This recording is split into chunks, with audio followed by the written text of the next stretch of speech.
राम राम जी। हर हर महादेव। ये मेरा भक्ति चैनल है और मैं इस चैनल पे शॉर्ट्स वगैरह वीडियो भक्ति के डालती हूँ और ये पहली बार मैं आपके सामने आ रही हूँ। और इसका कारण ये है कि मैं अब आपको अपने भगवान वगैरह की जो भी डिवोशनल स्टोरी है या भगवानों के रिलेटेड जो भी स्टोरी है, कहानी है, सुनी अनसुनी, बहुतों ने सारी कहानियाँ सुनी होगी, स्टोरी सुनी होगी भगवानों के जन्म की, सब चीज़ की, लेकिन मैं अनसुनी कहानियाँ भी आपको बताऊंगी। लोगों को पता है, पहले के लोगों को सब पता है, मैं जो मेरी उम्र के हैं सब भगवानों की, लेकिन जो आजकल की युवा पीढ़ी है उनको किसी चीज़ के बारे में जानकारी नहीं है। आजकल की युवा पीढ़ी पढ़ाई लिखाई के ज़रिए मतलब आगे बढ़ रही है तो अपने संस्कार वगैरह भूल रही है। तो मैं उनको कहानियाँ सुनाऊंगी वो, क्योंकि आजकल सोशल मीडिया पे ज़्यादा है। आजकल की जो युवा पीढ़ी सोशल मीडिया पे ज़्यादा है, सोशल मीडिया ज़्यादा देखती है, तो उसी उद्देश्य से मैंने भक्ति शॉर्ट बनाया है। कैसे ना कैसे करके उनके पास मेरी वीडियो भेज जाएगी। वो अपने भगवानों की जो बहुत पुरानी, सदियों पुरानी कहानियाँ हैं, पुराण से ली हुई, वेद पुराण से ली हुई, वे मैं इस वीडियो के ज़रिए उनको बताऊंगी। और सबसे पहले मैं वीडियो, कहते हैं ना, आपने भी सुना होगा, सबने सुना होगा, सभी देवताओं सभी भगवानों से पहले गणपति की पूजा होती है। तो उसकी उनकी स्टोरी मैं सुनाऊंगी। उनकी स्टोरी मैंने डाल भी दी है। एक फर्स्ट वीडियो मेरी गई हुई है, उसमें उनके जन्म की स्टोरी है, वो मैंने एआई बन के जरिए बताने की कोशिश की है। लेकिन मैं उस स्टोरी में आपसे कनेक्ट नहीं हो पाई कि जो इंसान एक दूसरे को कनेक्ट होकर स्टोरी सुनाता है ना, तो उसका ज़्यादा असर होता है। एआई के ज़रिए इतना नहीं होगा, तो वो थोड़ी सी वीडियो देखेंगे और आगे बढ़ जाएंगे, लेकिन जो हाँ मैं आपको स्टोरी सुनाऊंगी वो आपके दिल तक पहुंचेगी। तो ये मेरा उद्देश्य है आपके सामने आने का। तो सबसे पहले मैं गणपति की स्टोरी से शुरुआत करती हूँ। जन्म की आपने सुन ली होगी। शिव पार्वती के सबसे बड़े पुत्र है, ये जानकारी मैं देना चाहती हूँ। इसमें भी दो भेद हैं। दक्षिण भारतीय वाले मानते हैं कि जो शिव और पार्वती के बड़े पुत्र हैं वो कार्तिक है, जिनको वो मुर्गन के रूप में पूजते हैं, क्योंकि जब वो हुए थे तो शिव ने उनको दक्षिण भारत का वो पालन पोषण का जिम्मा दे दिया था कि दक्षिण भारत में वो ही पूजे जाएंगे और वो ही उनकी देवता कहलाएंगे, वही भगवान कहलाएंगे। लेकिन उत्तर भारतीय में सबसे बड़े को गणेश जी को मानते हैं, क्योंकि कहते भी है ना, शिव जी ने जब तन धड़ से अलग की थी ना, तो उनको एक वरदान दिया था कि सभी भगवानों और सभी देवताओं, सभी सृष्टि, सभी उस सबसे पहले गणेश जी का पूजन होगा। उसी से पूजा कथा शुरू होगी, जो भी होगी गणेश भगवान के नाम से शुरुआत होगी, हिंदू हिंदू पौराणिक कथाओं के अनुसार।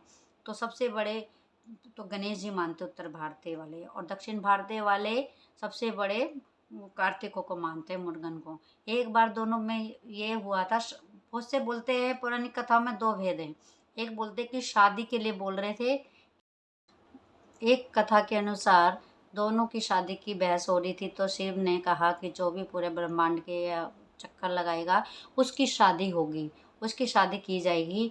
और किसी कथा में, इसकी मान्यता मुझे नहीं पता, ये कहा गया है कि दोनों में बहस हो रही थी कि कार्तिकेय में और गणेश जी में, कि मैं बड़ा हूँ मैं बड़ा हूँ।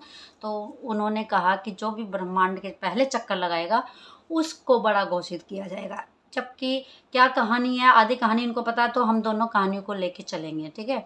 तो दोनों में एक शर्त रखी शिव जी ने कि जो पूरे ब्रह्मांड का चक्कर लगाएगा तो उसको सबसे बड़ा बेटा, या मतलब सबसे बड़ा बेटा या सबसे पहले उसकी शादी की जाएगी।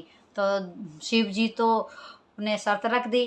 कार्तिकेय के पास तो वो था मोर जिस पे बैठते थे, और गणेश जी के बाद तो आपको पता है गणेश जी का वाहन चूहा है। तो कार्तिकेय तो सोचने लग गया, भैया मेरा मोर तो बहुत उड़ उड़ के जाएगा और सबसे पहले मैं ही ब्रह्मांड का चक्कर लगाऊंगा, क्योंकि जैसे मोर उड़ेगा और चूहा कितना है, धीरे धीरे चलता है, चारों तो चलेगा और जल्दी थक जाएगा। तो उन्होंने ये सोचा कि सबसे पहले ये कार्य मैं करूँगा। तो वो तो निकल गए कार्तिकेय तो अपने मोर के साथ वो ब्रह्मांड के चक्कर लगाने। और गणेश जी भी तो देखते हैं ना, कहते हैं बुद्धि के देवता, जहाँ ताकत नहीं चलती वहाँ बुद्धि चलती है, बुद्धि ताकत को भी हरा देती है। ये तो आपने कहावतें सुनी होगी कि भैंस बड़ी के अकल, तो अकल बड़ी, समझ गए ना, सबसे बड़ी क्या चीज़ है, बुद्धि।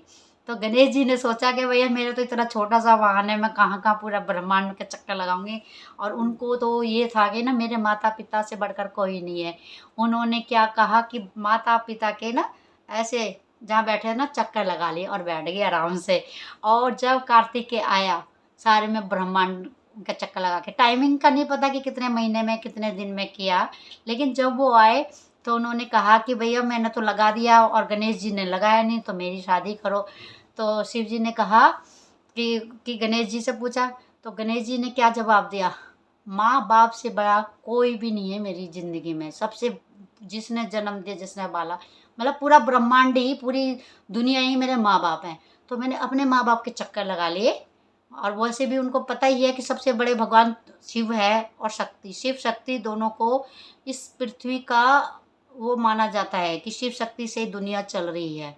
ठीक है, कह रहे मेरे तो यही भगवान है, यही शिव शक्ति है जो भी है, हाँ पूरी दुनिया यही है, मैंने इनके चक्कर लगा दिया। तो शिव भगवान भी खुश हो गए, तो उन्हीं को ही विजेता घोषित किया गया।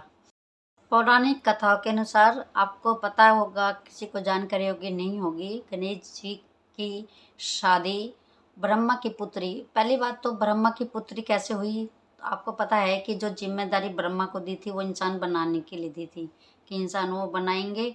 ब्रह्मा का काम था, 3 देवताओं में ब्रह्मा का ये काम था कि जो भी इंसान का जन्म होगा या बनाएंगे तो ब्रह्मा जी बनाएंगे, और जो इंसान का पालन पोषण करेगा वो विष्णु जी करेंगे।